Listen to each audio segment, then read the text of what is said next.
I was absolutely amazed the amount of people that are in the same position that I was in, and I did find it terribly embarrassing. People on low incomes are increasingly finding that the death of a loved one plunges them into serious and long-term debt. It's those on low incomes or benefits that are hardest hit.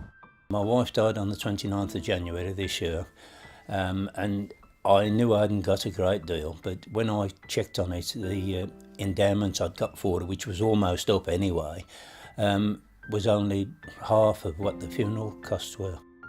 I really get exasperated when I see the levels of money that is paid into a prepayment funeral plan with some of the national companies that is not the level of money that is paid out. To start with, when my son died in June 2015, and he had got nothing, so we had to try and borrow money and so forth to cover his funeral. So he just had the very basic funeral. And then in August 16, his son died. It was extremely upsetting for me at the time to see him going through that. Not only had he lost his grandson, son, he's now lost his wife.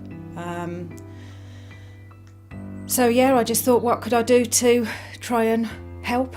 And that's where the crowdfunding came into it all. Just a terrible worrying thing.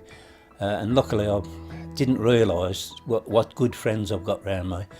The one young lady who was a friend of mine, I found her the morning that Janet died, and I said, I'm going to be in a terrible mess, Lucy, because I haven't got any money to cover it. I haven't got enough money, I've got half. She said, oh, don't worry. She said, we'll sort it. I said, no, don't be silly, we won't.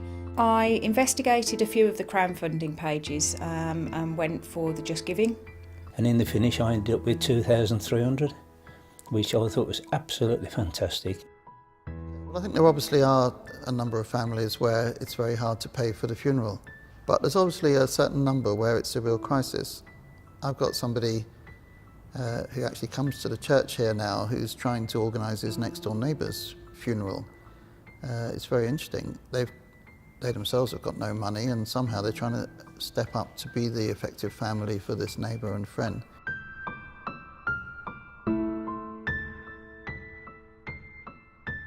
The vicars, I think, need to point people into the right direction, because there are a lot of lending companies out there and there's a lot of vulnerable people, especially now that in a day and age where you've got an app on your phone and you can get £3,000 onto your phone within 15 minutes.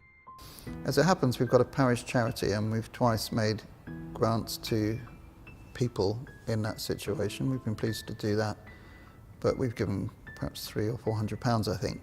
But that's in itself not going to get you all that far towards paying for a funeral, as we know they're so expensive. I think people have been known to sell their own properties to try and fund for funerals and you know, all their life savings, you know, to try and put through, because funerals aren't cheap. Here at the credit union, we've provided a facility for anybody who lives or works in the Walsave area, where they can have a loan if a loved one dies up to £3,000. Prices vary quite considerably amongst the funeral directors that we largely engage with in this parish. They also vary in terms of what they offer.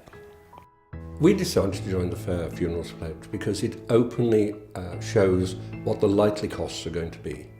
We publish our costs on our website, and we have a well-printed, clear, transparent way of giving the likely costs and the options to keep a control on the costs. Yeah, I think there are some people that are in a very, very similar situation, and